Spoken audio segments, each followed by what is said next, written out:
It's showtime, freaks. Ooh, I smell bad symbiote, and it ain't me. Bring it on, Grandpa!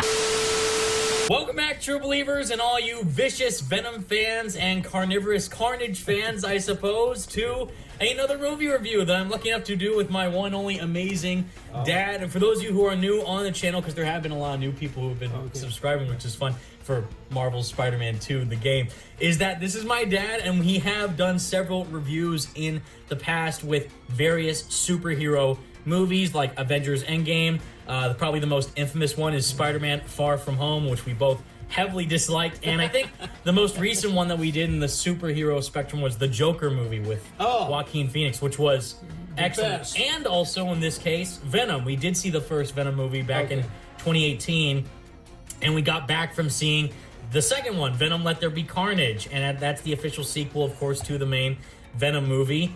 And it's crazy because this is both of our first movie in theater experience watching a film since the pandemic occurred, which I thought was very just fun being in the theater again, which I never thought I would have that experience to, you know, relive like a fun, entertaining movie of sorts in a theater. Yeah, doing masks, which we did have to do. Face diaper. Face diaper. And just being able to go and see a movie with you again was totally like a thrill. here. So I think that was the most fun part we got out of this. But for the movie itself, Tom Hardy, Woody Harrelson, Eddie Brock, Cletus Cassidy, Venom Carnage on the big screen together for the first time was like the big draw for a lot of people to see this movie.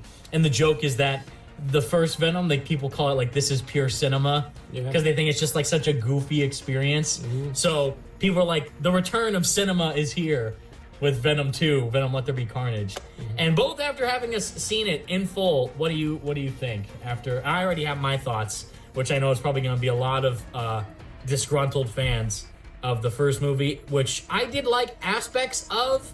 Just to be clear, we both kind of liked the first movie, I would say. Yeah, we didn't hate it, we didn't love it. It was entertaining as a film, as it stood by itself. But now again, with this, expanding on that, what did you think of the experience?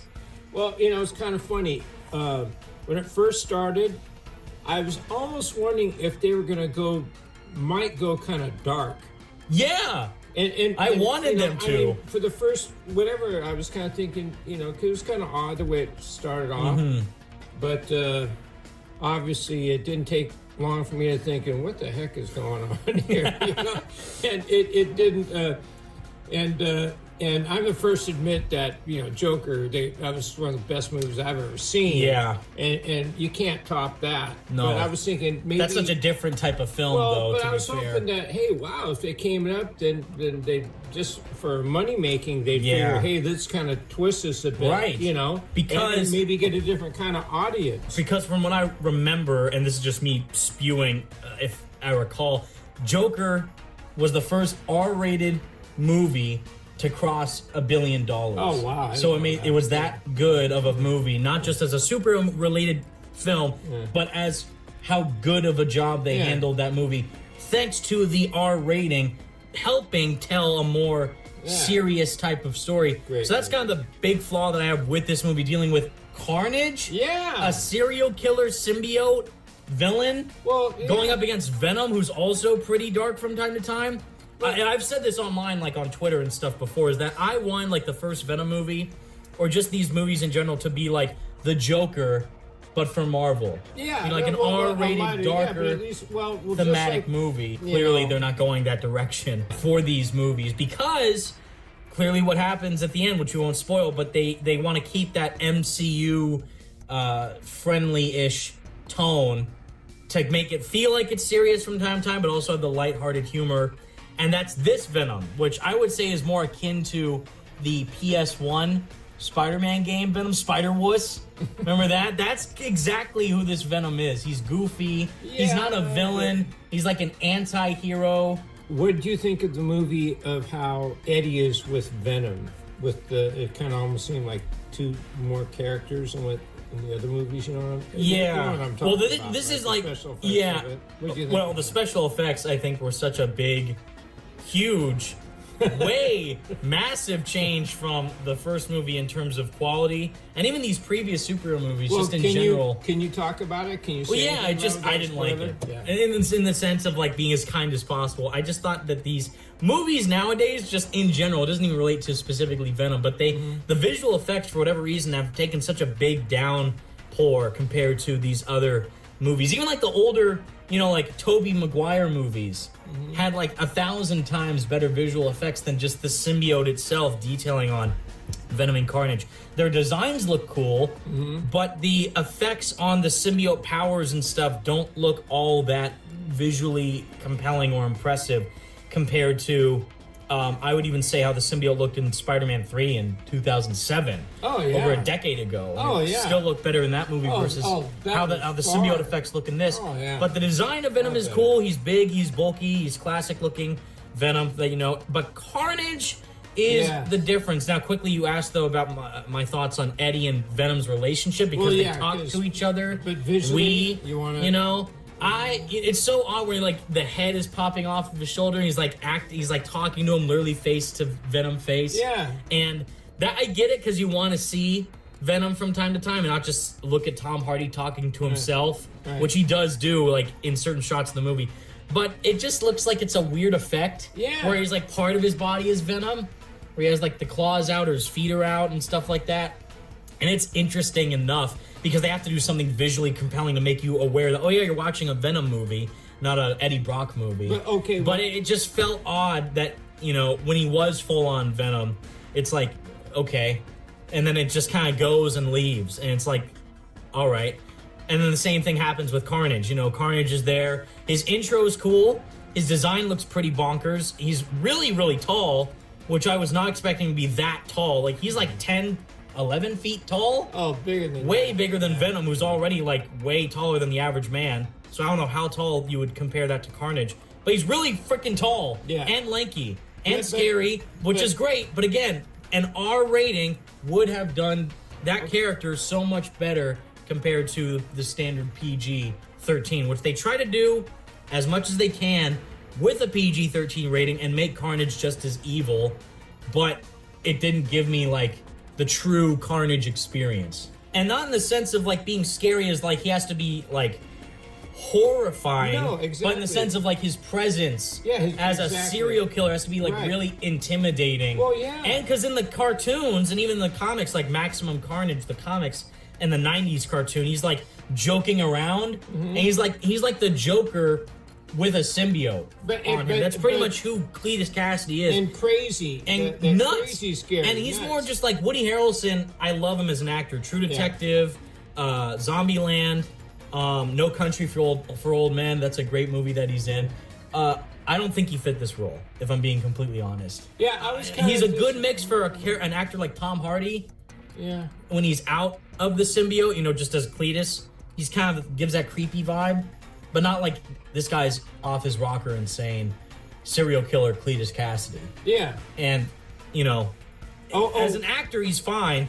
But with what he was given, the writing, again, fine. But it all comes down to how the writers are portraying Cletus. And I think they could have gone way further. Even if it's a PG-13 rating movie, I think they could have gone farther with that interpretation of Cletus than what they did here. When they direct a movie, how they frame the shots, the angles and stuff like that. And I didn't see anything of interest. I mean, like earlier, we were talking about the earlier Spider-Man movies. That's where framing comes in. The actors, give them some depth. I mean, really think about it. Yeah. And then, that's where I don't fault Woody Harrelson. Quite honestly, No, I none of think the it's actors. the director, quite honestly. Well, it was Andy Serkis. Yeah, but I don't know. Who I I'm love. not too thrilled But, about how he did it. And the first one, Ruben Fleischer, who directed the first Venom movie, did Zombieland. Oh, I'm pretty sure. Which was a great movie, which has all that, the great cinematography and acting and excellent visual shots, effects in that movie. But for whatever reason, when they handle these Marvel projects, they kind of keep them in the same essence of what you usually see from the formulaic style of the MCU films. And I just think they could do a lot more with characters of this magnitude, like Venom and Carnage. Remember we were talking about the symbiote, like in the first Spider-Man movie? Yeah, Toby's? Yeah, the Toby's. Spider-Man And 3. then you know how they well, not the first, but the first one they had the symbiote in. Right. And you know how, like, remember the old scenes, how he's sleeping, the symbiote comes out, Yeah. that kind of stuff, Yes. and all that. And just the way they show it and the special effects, it kind of has that eerie, kind of creepy, The kind build-up. of scary. Yeah, and it's not so much all the special effects, it's how they reveal everything, the camera angles and stuff. And to me, it's just special effects. So here's this, here's it. And I mean, the video games, I think, practice more editing framework. Yeah. How the build up, you know, Yes. and then add some tension to it. 1000% they you do. get it. And there's just, Yeah. here it is. Here's this, here's that. I don't get anything from them. Like, you also, don't feel any type of connection of wow or like Yeah. spectacle. Yeah. In the sense of like, I'm seeing Venom and Carnage fight for the first time in a Yeah. movie. And then I'm just seeing like, okay, there's Venom and Carnage Well, fighting in a movie. okay, like, I'm what not about this? feeling anything when watching them do What that. do you think? I mean, Sadly. Venom, to For me. Venom, like even the games, I'm like you said, Venom, he's huge and he jumps, it's just all this kind of Mm-hmm. stuff. And compared to just the battle scenes and how Yeah. Venom was portrayed against Carnage, Mm-hmm. I don't know. I mean, Venom seemed like a lightweight. Yeah. It was just what? That's Venom. Venom, you know. I don't know. To me, I think there's so much that could have done on how powerful Venom is, but then that oddball The sense of comparison. humor. Yeah. But and then to have Cletus Kasady, the really crazy, that adds some scariness to have these two opposites. You know what I'm saying? Yeah. And I think that was missed because then the battle would mean something more.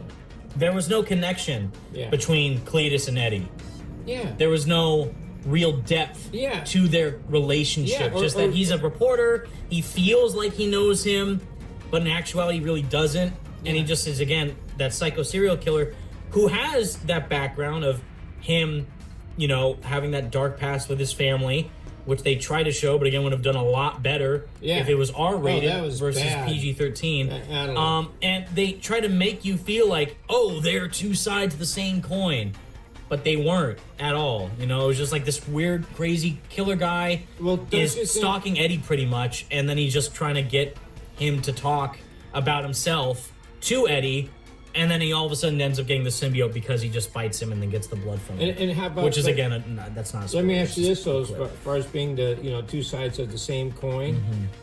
That's the whole thing. Is that don't you feel that point was kind of brought up at the towards the very end? At If the anything, very slight end, yeah, but so- barely at all. But don't you? I mean, why even make that point unless you bring it up at the start? That should be the forefront of the whole movie. Because the whole point of a good guy and a bad guy is you have to see how opposite they are. Yes. And there was no real, there's no definition. No. Okay, so he's in the prison, there. all that kind of stuff. I mean, we know the depth of the characters.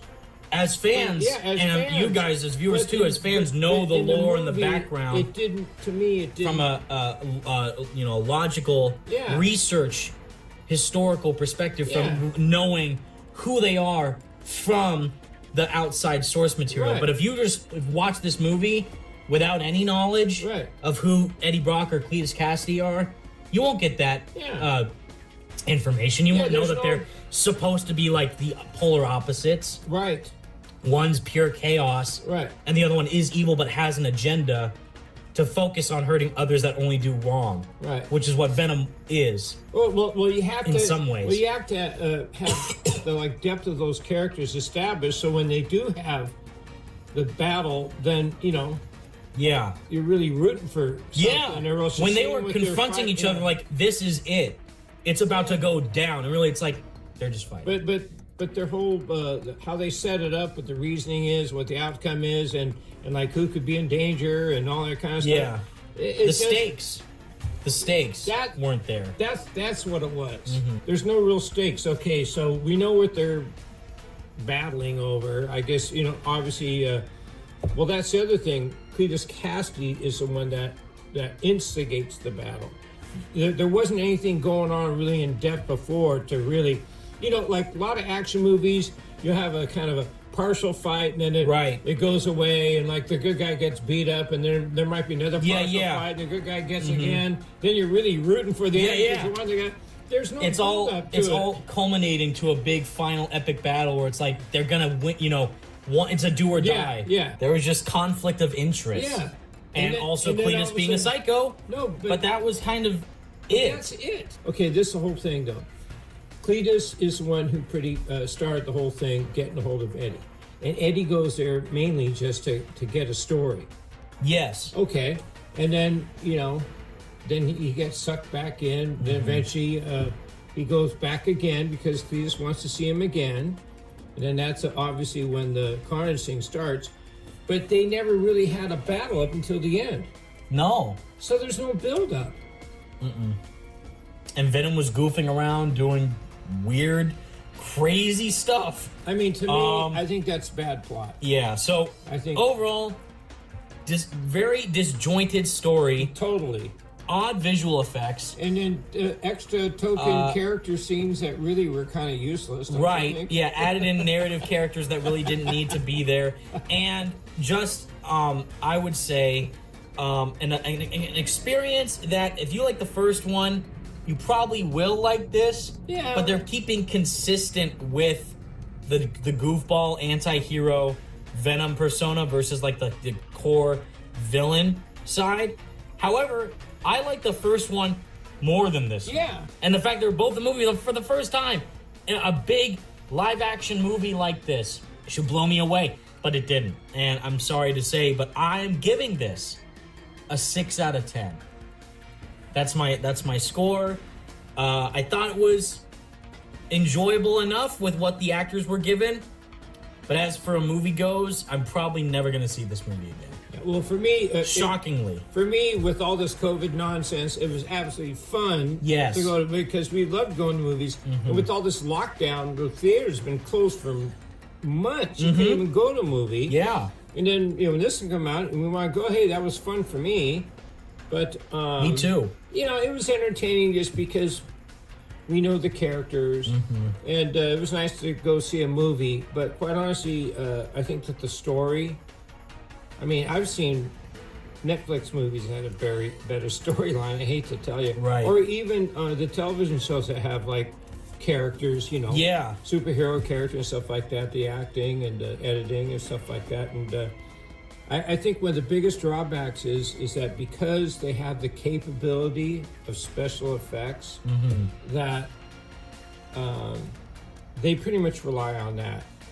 If they don't have so much special effects, then guess what? You have to old-fashioned rely on a good storyline. You have to know how to build it up, where the characters... Get invested. You get invested in characters. And I just didn't see it. It's kind of thrown together, in my opinion. It was entertaining. Right. I'd say it was filler for what built up to the last part, which we will talk about now. But I gave it a 6. What would you give it? Like a 5. That sounds about right. And the reason being is because I could think of so many other Marvel movies I've seen that I loved them. I thought they were great, and it just didn't, I mean, it didn't hit as hard as we'd like it to. But again, experiencing it with a friend or family member, that makes it all the more worthwhile. But, in a packed theater, which it was packed, which was fun. Opening night, by the way, Friday, October 1st, which was cool. I mean, I am glad we saw it. It was fun. I definitely enjoyed myself. I'm not asking for my money back for my ticket. Yeah. But if anything, I think my biggest disappointment is having Carnage as a main character in a movie with Venom. I think that wasted opportunity. I think that really should have justifiably had the stakes a little bit higher. Yeah.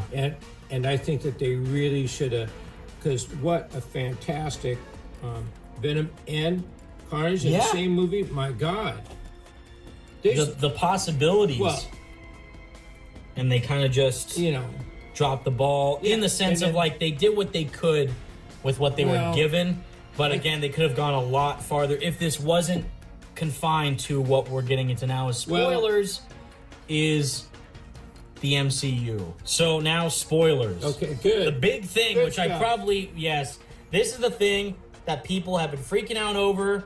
Everyone's saying, stay for the post-credit scene, stay for the post-credit scene. You'll pretty much only want to see this movie, to be honest, for this scene. If you care about the future of the films for Venom, and now, Spider-Man. So, at the end of the movie, Tom Hardy and Venom, 2 in 1, are transported to seemingly the Marvel Cinematic Universe, thanks to either Doctor Strange or the events that happened in the Loki TV show, which you haven't seen, but they kind of tamper with the multiverse stuff in that show too. Something of the sort happens with either one of the events that have occurred with the multiverse getting involved, but it's likely Doctor Strange. Tom Hardy is clearly now in that universe, since on this TV he sees the report where J. Jonah Jameson is saying that Peter Parker is Spider-Man, and it's Tom Holland's Peter Parker who is alive and well, but obviously his identity is out there to the public, and Eddie sees him, and Venom gets interested in him and said, like, that guy, you know, he has, like, an interest into Spider-Man, and then, you know, there's a joke about, like, dude, what are you doing in my hotel room? And then it ends. Rant commencing in 3, 2, 1. It makes no damn sense. It makes no damn sense. He has no interest or knowledge of who Spider-Man is. And he's already Venom. Whereas in the comics, it's clearly the story of Black Suit Spider-Man needs to happen first before Venom can even exist. That's the entire reason between Eddie and Peter's relationship. He has a hatred for Peter, and the symbiote has a hatred for Spider-Man. Therefore, it forms Venom, making the villain, which clearly hates Spider-Man as a character and as a person behind the mask and as the hero that we know and love. Obviously. Now, in this movie and in the Ultimate Spider-Man game / comics, the symbiote acts differently, where it seems like whoever has the symbiote on them turns into Venom. Like, there was that guy in the street, and he was like, he had a shopping cart, like he was a homeless guy, and Venom jumped onto him, and he turned into Venom, and he smashed Eddie's bike. Right? So clearly, this is a different version of Venom that I understand is not exactly one-to-one from the comics. But at the same time, it makes no sense for this version of Eddie Brock or Venom to have any interest as to who Tom Holland's Peter Parker is. It's just fan service. It's just this multiverse thing that's happening in No Way Home, which I'm already not a fan of, trying to mesh more into the Sony movies. And in all honesty, not only is this super understandable because of the tone the movie is going for with this PG-13 tone to fit in with those other MCU films, but also there's the Morbius movie that's also coming out with Jared Leto, the Morbius the Living Vampire. They're doing a movie on that character. And in the trailer, they show Michael Keaton's Vulture from Spider-Man Homecoming is in that movie. So it was already confirmed months ago that they were going to connect these Sony standalone villain movies with the Spider-Man Tom Holland movies. So this is not a surprise to me. It's cool that they now have the multiverse thing happening, but it makes no sense. It makes no logical sense why Venom would have any interest as to who Spider-Man is. Rant over. I'm sorry. What are your thoughts? Please tell me. This is how I look at it. At that very thing you're talking about. Yes. When, you know, obviously, it's probably because what the Doctor Strange done, the whatever. We'll find out when the movie comes out. Yeah, because we see Doc Ock in the trailer. So Venom's there, and he's looking at the television. There's Tom Holland and his Spider-Man thing. And obviously, they can mishmash some dumb story on the movie. Yes. And then create some tension, like for example, maybe Eddie all of a sudden starts to hate Peter Parker because he was with the Bugle and Eddie's struggling, and that's kind of a lame thing to have that they're big drawn based on. Maybe he doesn't he's jealous of him being another reporter or whatever. I mean, it's just kind of just throwing it together, which is quite honestly, that's one of the things that I didn't like about the first Venom movie because to me, the way I looked at it, just for coming out with the movie, they didn't want to associate anything with Spider-Man because then they'd have to probably pay higher royalties. I hate to tell you. They very well will just have an independent movie, and Venom people will be happy because you got a Venom thing, and then whatever, they'll probably scratch their head and go, geez, we got to come up with a movie. Let's do another Venom. Let's make some money. Yeah, and then they go, Carnage. oh, geez, you know what? We ought to have a connect with Spider-Man so we can make more money on the next one. Do that, and it's just stupid. It's not good writing. No. And I mean, I scratched my head. Every other movie you saw where they got the little trailer thing at the end. Yeah, the little tease, post-credit tease. All these movies, they have it. Yeah. It's awesome. It's great. You're thrilled. You saw it. This is the first time I've seen a little tease thing. It was quite the opposite. I go, oh my God. Because it's so stupid. Because they make logical sense in these other movies. The first one, which I loved, was in the first Tom Holland movie, Spider-Man Homecoming, where they have Michael Keaton's Vulture in prison. Oh, yeah. And he sees Scorpion, Matt Gargan, is in prison, who says, hey, I hear that you know that spider guy, who he is. Mm-hmm. Me and my friends would love to get in on that. And he's talking about the Sinister Six. Yeah. Which is crazy. Yeah. And that's a great tease. Yeah. And it makes sense. Because it's in that universe. And it all fits with the writing that they set up with the movie, with the villains, with Vulture and Matt Gargan and Scorpion. In Far From Home, they just reveal that Nick Fury and the other Maria Hillers are Skrulls. They're aliens. Stupid. And then now they just, they're trying to do all this stuff to connect it with the multiverse. Okay. And that likely means they're also going to bring back Toby and Andrew in that new Spider-Man movie. Well, so they're doing all this to connect it with that. And I get it. But at the same time, it's like there's no logical reasoning behind what this is and the relationship that he could form with Peter as Tom Holland Spider-Man. And he's already Venom. So why would he hate him, or why would he go up against him? Well, in this movie's world, in this universe, I don't know. But that's where I don't think. Man. You know why? Because I don't think what their priority is building these stories like they did for the final Avengers. Yeah. Where they have all these separate movies, and then they all worked together, and that was awesome. That was great. Yeah. Even though I was sad that one of the best movies I've seen was Iron Man died and et cetera, but at least it all made sense. It all Whereas like it all flowed together even well. On that trailer, because it still has to do with that movie in the trailer that they show, and then there's the old Doc Ock. Yeah. Which Alfred Molina. Which to me is one of the best. I love that character. How they built him up. Yeah. What was this? His masterpiece. His masterpiece. We talk about all Rosie. My masterpiece is all complete. That stuff with Rosie and that character. I mean, man, that final battle was built up because he's the bad guy, but then you felt for the guy, that conflict going in. Because and he's great. Yeah, and I'm sure a lot of people are. They're hyped to see him back in the new movie. And he's always been one of my. He's been my favorite. And I think that's cool. I mean, wow, they brought it back. But then at the same time, just like we say, well, wait now. Didn't he die? Yes. But yes, he did. So now we're going, okay, but like I was saying to my son, I go, well, heck, for all you know, he went down the bottom and he found a little cavern. He took his arms down there and he swam away or whatever. Whatever, breathing air. But, but that's how they always do. They have to come up with some way to work themselves out of it. So... They just think people like who are against it. They're just like their excuse is multiverse.